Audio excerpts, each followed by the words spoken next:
Welcome to Blizzard Fire. We hope this video helps fire up your solution. You start now, unplug the wired Xbox 360 controller and clear a workspace. Use a Torx T8 and plastic pry picks to lift seams. This prevents marring. Once the case is open, remove ribbon cables gently and note joystick module orientation for reassembly. Clean hands or wear nitrile gloves to avoid oil transfer. Make sure you have 90% isopropyl and cotton swabs at hand. Those are for the potentiometer and contact cleaning later.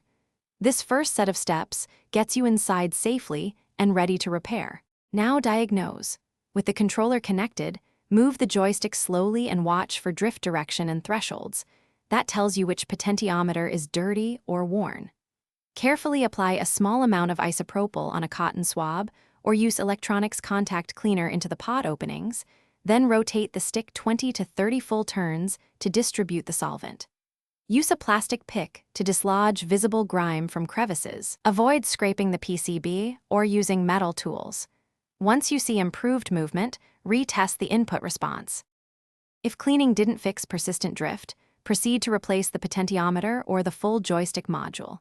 Desolder pads carefully, fit the new part in the same orientation, and solder with steady heat.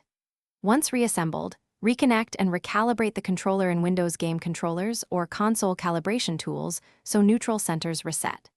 If you still see intermittent drift, check solder joints for cold joins, ensure the flex cable alignment is correct, and verify the pot isn't mechanically damaged.